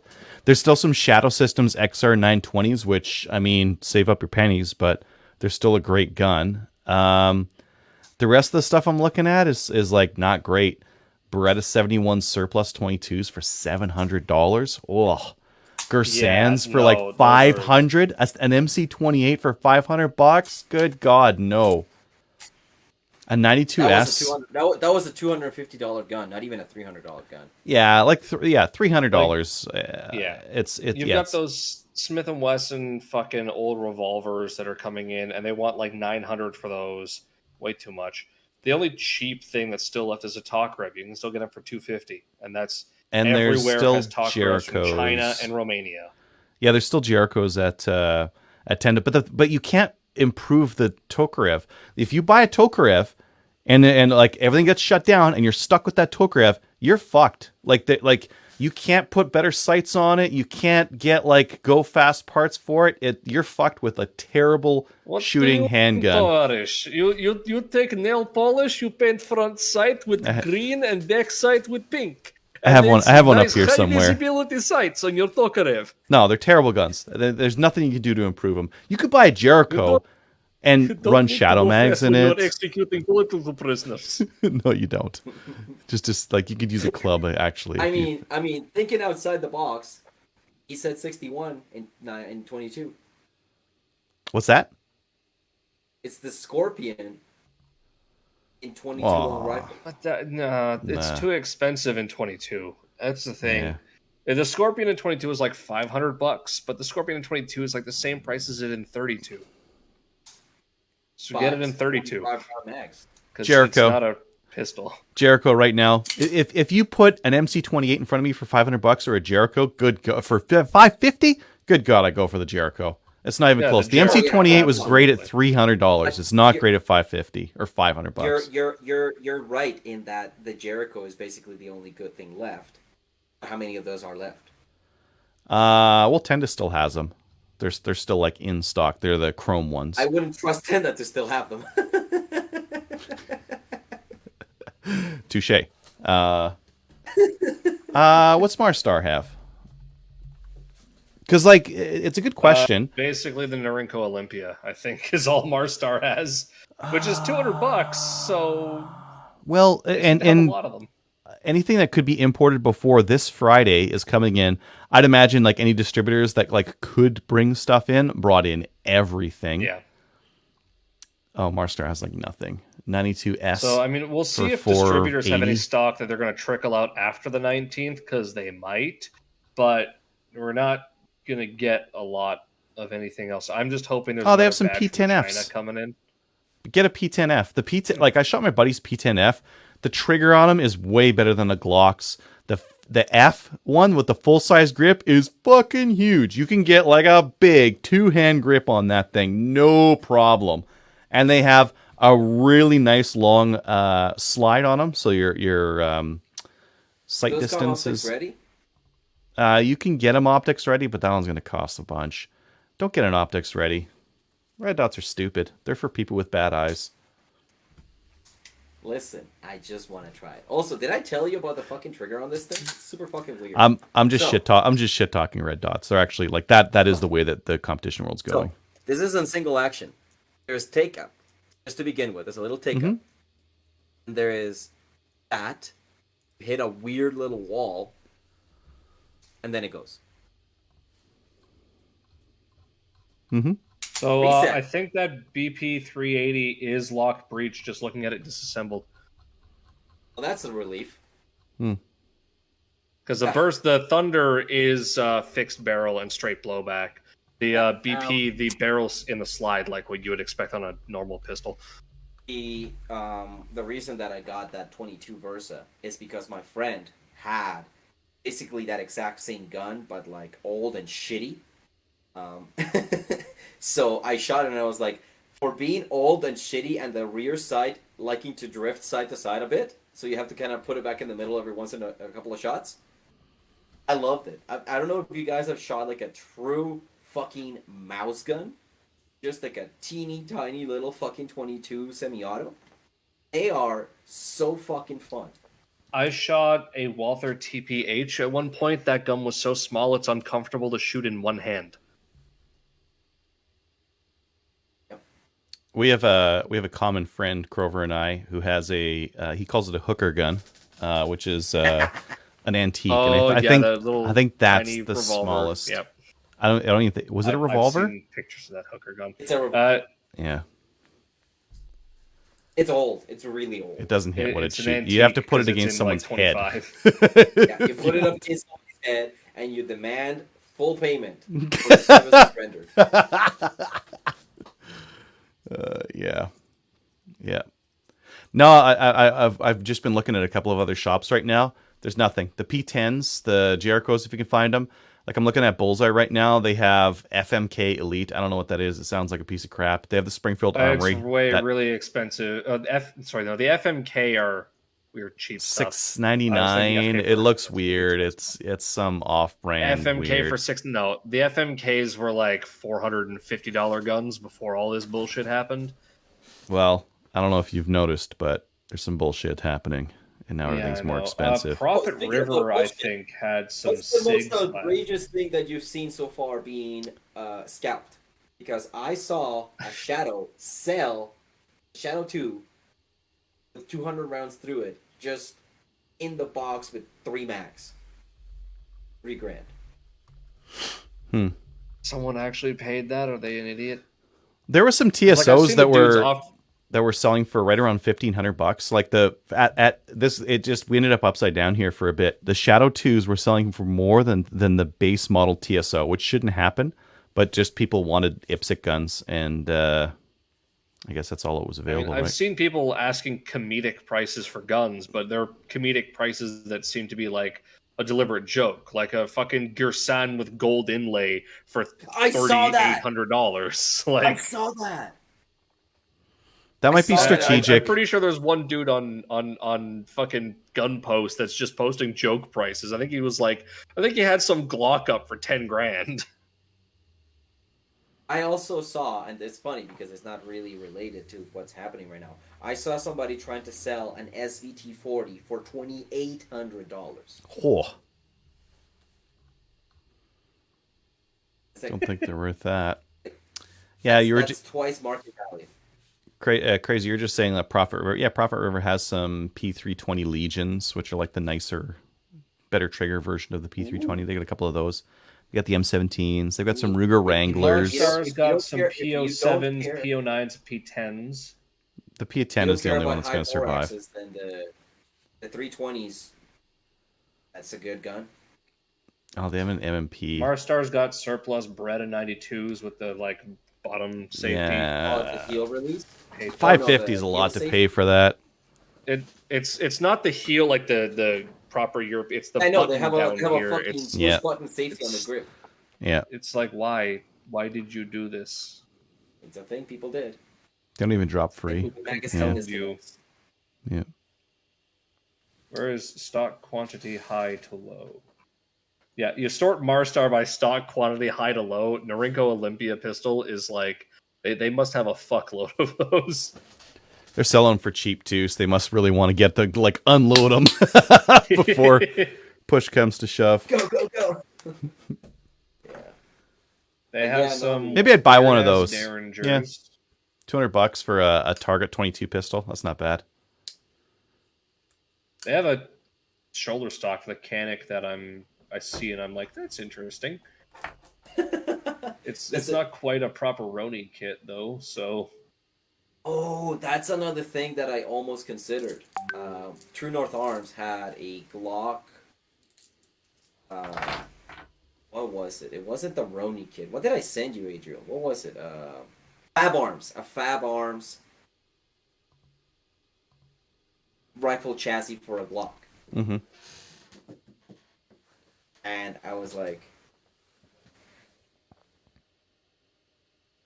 is that worth it? Is $400 to put your pistol into a chassis to turn it into a quasi PDW worth it? $400 no. The 250 Roni kits, I was like, yeah, okay. But I remember they had like $600 kits for the P226 ages ago, and I'm like, why the fuck am I going to pay? Like, it was like $650. Why the fuck am I going to pay $650 to put my pistol in this and have a really shitty carbine? When for at the time it was like $100 more, you could get an actual carbine, like a sub 2000 or something like that. Yeah, I mean, even then, I think that the Rugers at the time were like in the 700 and something range. But they're cool. Like it's the most compact gun ever. They're so tiny. Like you can't get a PDW. You can get like a full size PCC, but you can't get like a PDW for like that kind of money. No, but I mean, you're wrong. You're wrong, Adrian. You know how I know you're wrong? Because I got that Ruger Charger brought in by Profit River, and they charged me the same price as a full size one. I didn't think I was gonna see another way to get it in the country, and then Iron Guns was bringing in PCC chargers for $650 USD. Which, granted, you have no stock and no sights. But that's a PDW for like... No stock, no sights, no problem.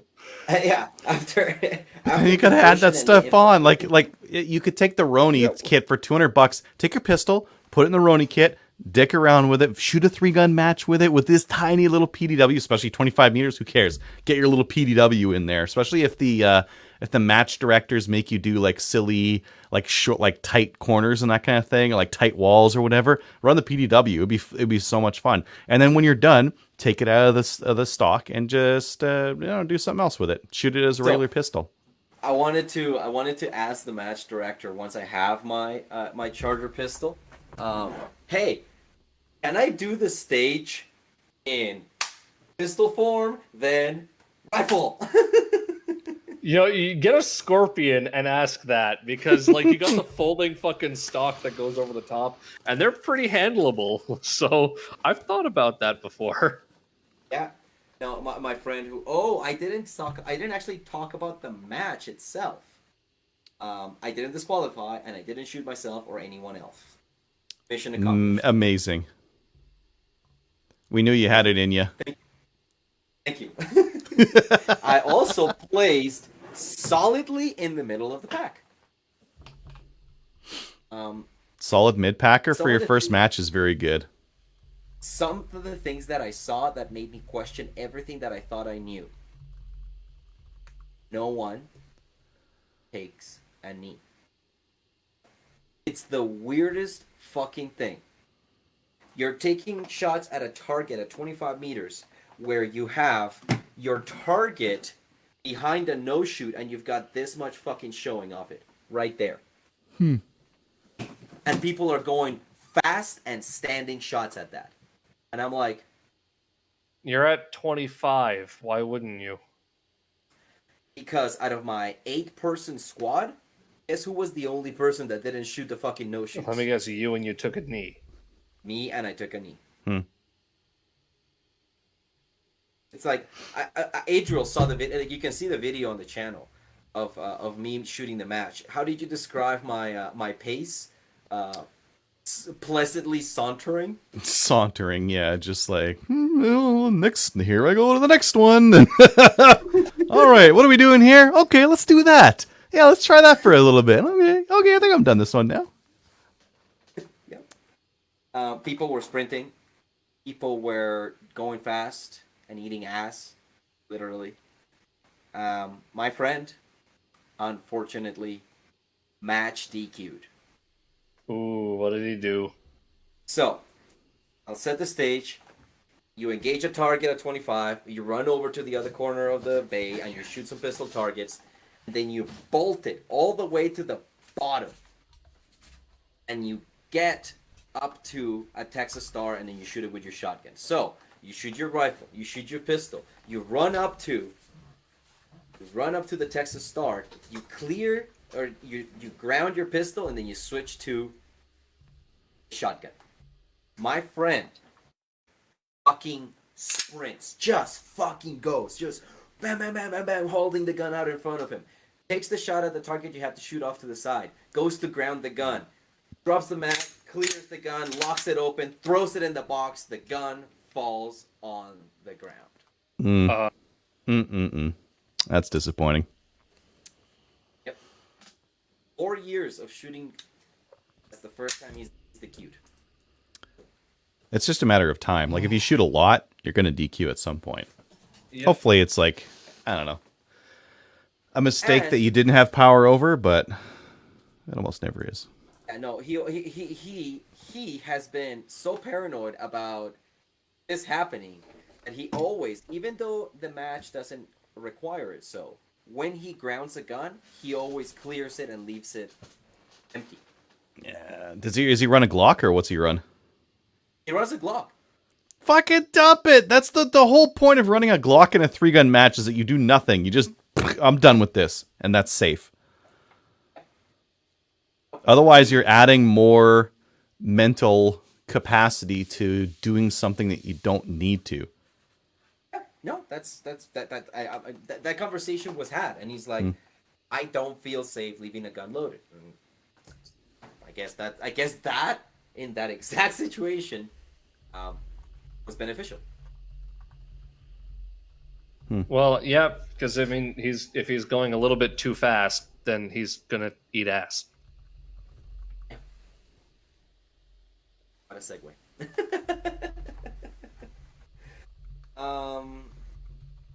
What else can we possibly talk about that we haven't mentioned? Oh, hunting season. What are you guys up to? What are you preparing for? I don't know. I might go duck hunting with a buddy of mine. I keep threatening to leave the country, so if I do that, then that's obviously not going to happen. But it's very debatable. Hey, Adriel, I see yours, and I give you 21st century. You're gonna shoot a deer with that? I'm gonna shoot a deer with this old musket. Make a bunch of smoke. Boom! You only need the one shot. I've been shooting with this musket for 300 years. A deer shooting 1800s style. So, It's accurate. I am going to be using this to shoot pheasants. Drove the elks to Pheasants. extinction in Ontario with muzzle loaders. That's all you need for hunting. There is a pheasant festival here in Alberta. Pheasant Festival. Pheasant Festival. A conservation group puts up this festival in Tabor. They get all the landowners in the area to donate their land. They have been raising pheasants all year, and every day of this festival, that is a week long, birds get released into designated areas. And you pay your fee, and then you proceed to walk around with your friends, and then when you see something feathery and small, you take a shot. And then you realize you shot an escaped parakeet. So yeah, the Tabor Pheasant Festival is something that I will be participating in October. Nice. What? Nice. Nice. Okay. The what's the other thing that I wanted to say? Oh my god, what the fuck is this? Jesus Christ. I'm running the next 3-gun match. I like that so much. I am making damn fucking sure that I go to the next one here in Calgary, and I have to plan to go and shoot with Adriel at some point. Mm-hmm. We have to go shoot some slugs, mini slugs. Oh yeah, we have to shoot slugs. We have to shoot deer. We have to turn things into sausage and buy more handguns before Friday. What will happen? What's happening Friday? What do you think is happening? Because I have some thoughts about that actually.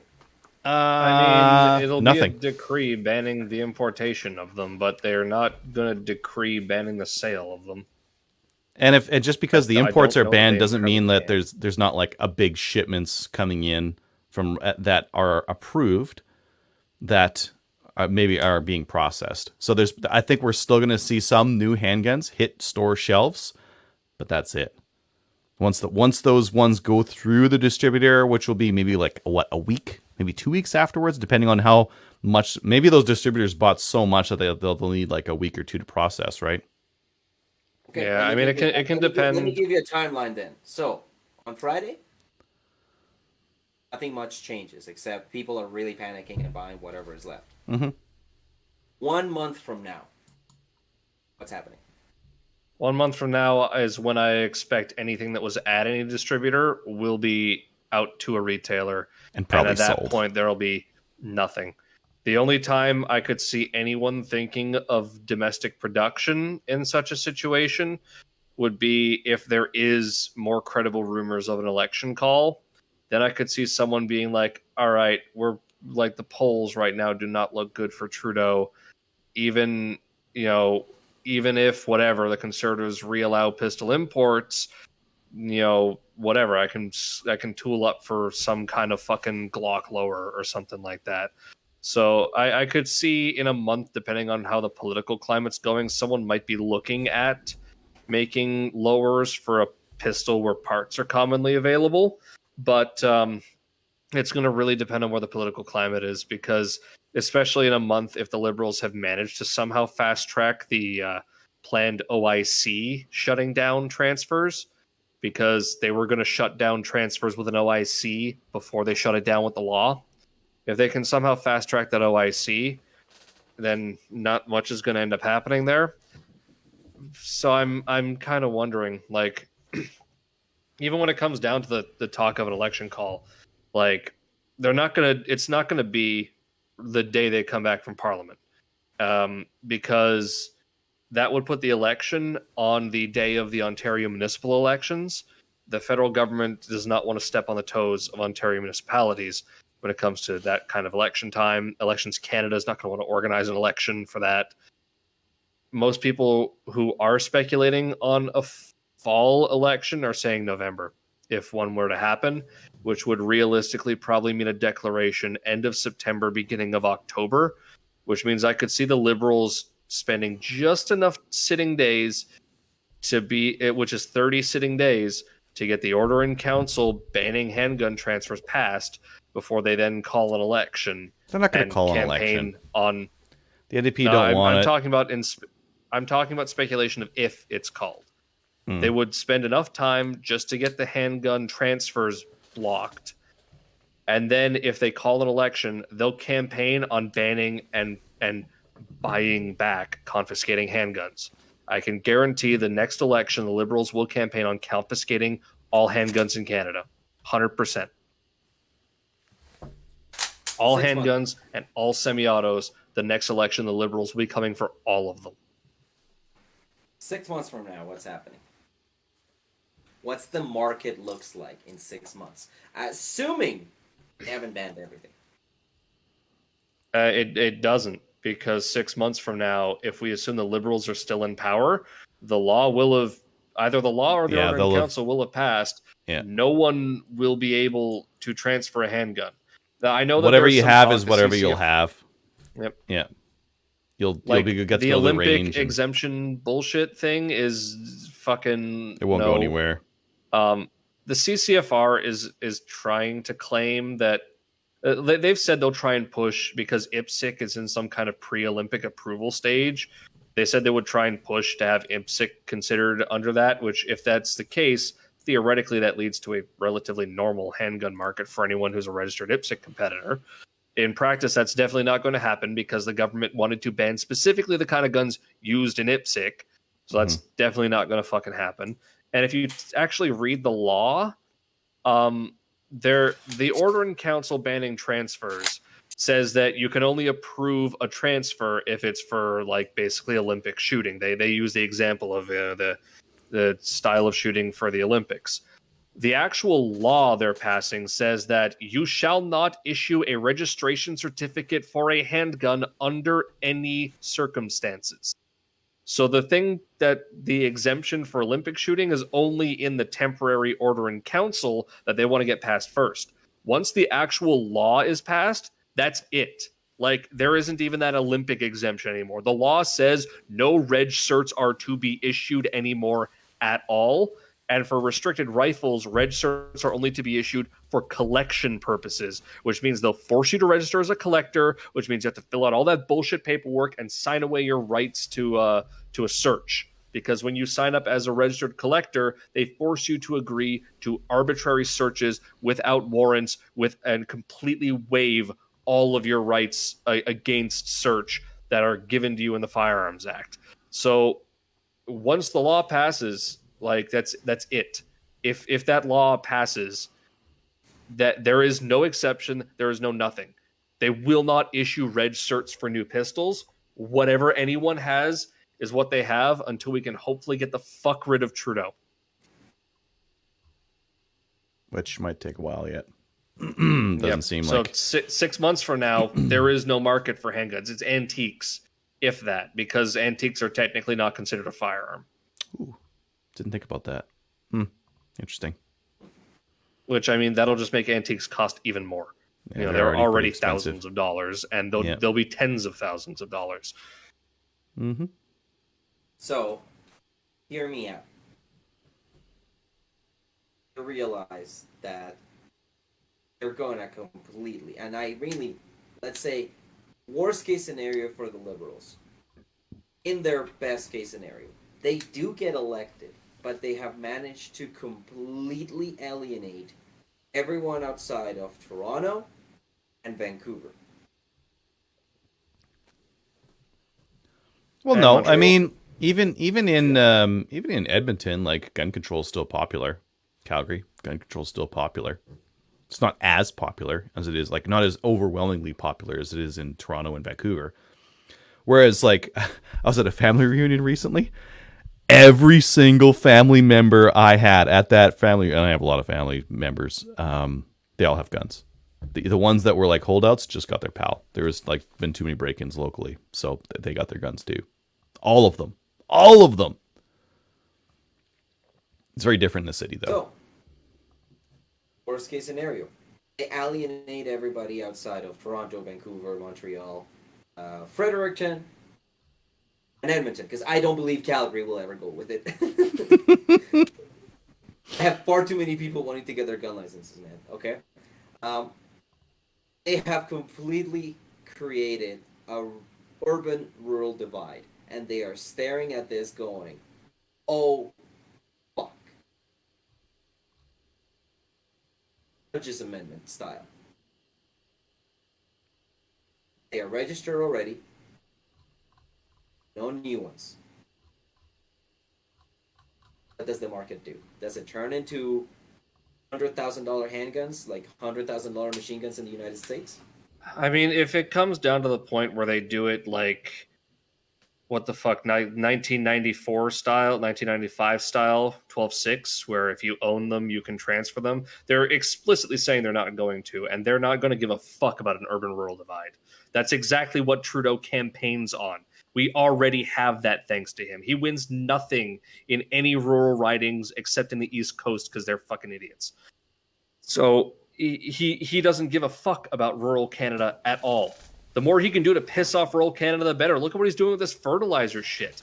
Trying to like reduce the amount of fertilizer used by farmers. Trudeau does not give a fuck about what any rural riding has to say about anything. He doesn't give a fuck about what Alberta or Saskatchewan have to say about anything. He doesn't care. So if he's already said you're never going to be able to transfer them, you're never going to be able to transfer them. And I mean, in some unlikely situation that it ends up being that way, he's not going to do it where you can get an RPAL and get access to the limited handgun market in Canada. He's going to, if he walks it back at all, it's going to be 12.6 style, where you have to have already owned a handgun when he banned them for you to be able to buy any of the other ones banned, which limits the market the way it did with 12.6s and brings pricing down. Because a lot of people now have the guns that they want. Yeah, there's going to be a couple transactions here and there, like there are with, anything from 12.2 to 12.6, but that's through a dwindling number of people who have a dwindling desire for the limited stock of firearms. That drives pricing down for them rather than up. Yeah, I don't see them doing that anyways. They're just going to freeze it. They're just going to freeze transfers and everything, and but we're not whatever you have, Hughes Amendment style, allowing more access into the limited market. They're going to, if the market ever under them somehow opens, which it won't, but if it does, it'll just be between other owners who already have them, like it was in the 90s. They're not going to allow it. Like the only way we get Hughes Amendment style where pistol prices skyrocket is if they somehow allow people to get an RPAL and buy pistols. They just don't allow any more in, which is, they're not going to do that. Why would they? They push gun control because they don't give a fuck about the actual facts or about rural thing or anything. All they give a fuck about is pleasing fucking their friends in the Coalition for Gun Control and Police-Suivant. They know gun control won't fucking work. They've seen all the statistics. They've seen all the research. They don't care. They don't give a fuck. They do this because it polls well in Montreal and Toronto, where there's a bunch of fucking idiots who've all drank the Kool-Aid from the Coalition for Gun Control who's ran ads in those cities. So 6 months from now, there is no market for handguns. Your market is get them the fuck out of the country. Sell them to Europe. Sell them to America. Yeah. What a bleak outlook. And if you can, go with them. What a bleak outlook, my friend. That's why I'm saying the only hope is this rumors of a fall election, and I don't think it's happening unless Trudeau is in a mood where he wants to lose.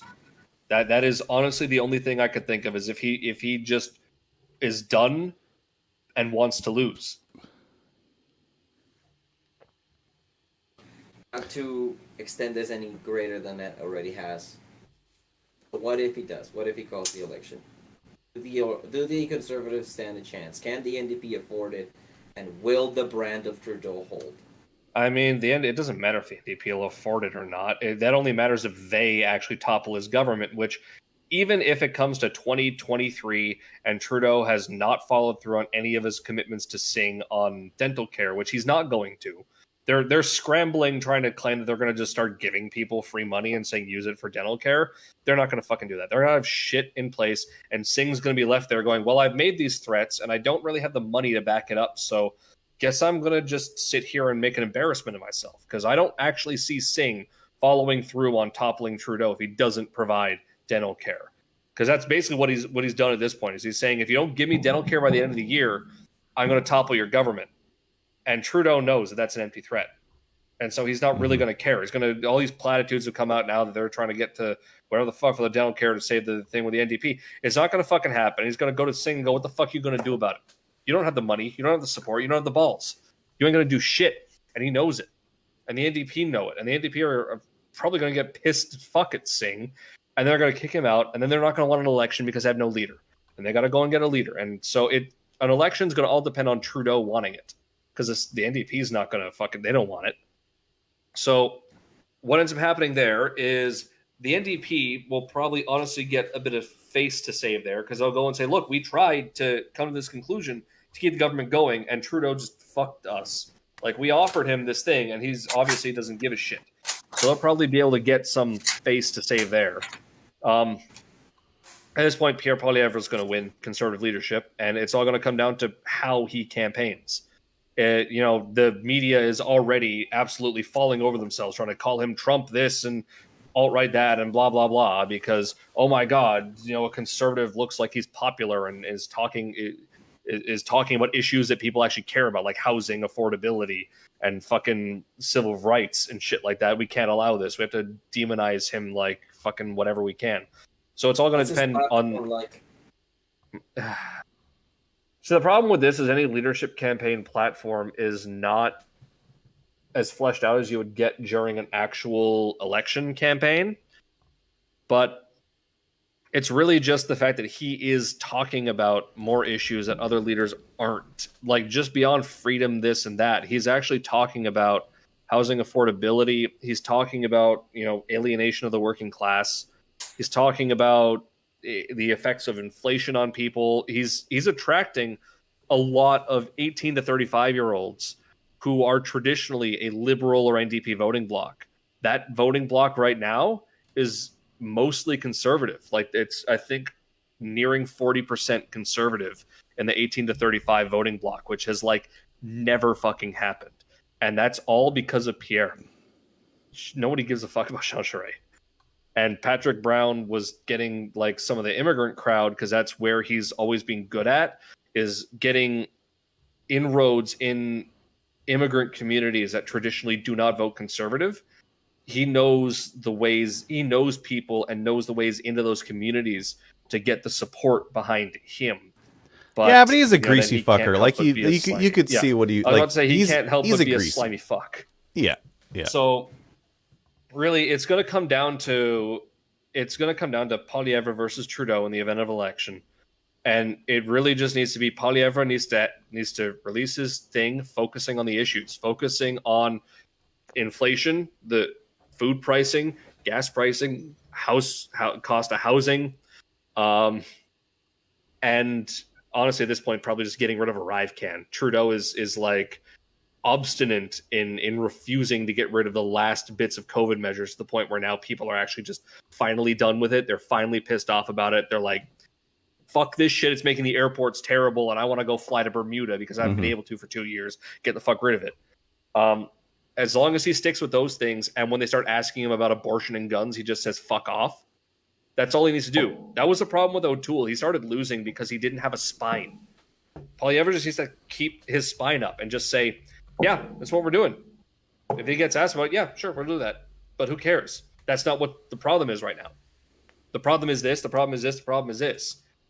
Trudeau doesn't want to talk about it. Wait, hold on. Just backtrack a little. What's his stance on actually, no. Not relevant in this. on abortion, depends on who you end up asking, but let's not talk about that can of worms in this show. Now, do not vote Jean Charest if you are conservative and you have not sent in your leadership ballot. Jean Charest hates gun owners. Jean Charest, as Premier of Quebec, is the one who brought in Law 9, which requires you to pass an annual shooting exam in order to maintain gun club membership in Quebec, which you need to do in order to be able to buy handguns. He is the one who banned you from transporting handguns in any form of public transit in Quebec. He is the one who sued the Stephen Harper government to get Quebec's access to the former long gun registry data and started laying the groundwork for a long gun registry in Quebec. Jean Charest hates guns just as much as Trudeau, no matter what platitudes he tries to push, because he's a conservative leadership candidate and he knows that gun owners are a big base in the Conservative Party. One day he said, "Oh yeah, I would repeal the Liberals thing." The next day he said, "No, no one needs those kinds of guns." He hates gun owners. He'll fuck us over just as bad as Trudeau. I firmly believe that if Jean Charest wins leadership of the Conservative Party, gun owners are just as fucked. He will ban handguns. He will ban semi-autos. The rest of the party is not going to be able to stop him from doing that. He fucking hates guns, and he will fuck us just as bad as Trudeau will. Jean Charest is bad for gun owners. Frankly, he's bad for Canada. He's a terrible fucking idea. Do not vote for Jean Charest. That's your homework. Do not vote for Jean Charest. Go hunting. Crazy. That way we can turn this into a hunting show when everything that's fun gets banned.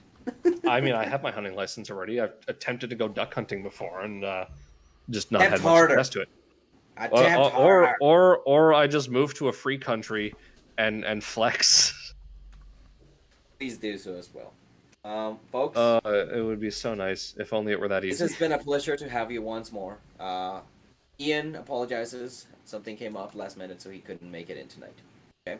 Hopefully, we will have a September show where we can talk about another 3-gun event. And there's lots of handguns and a very short 9mm semi-automatic rifle in there.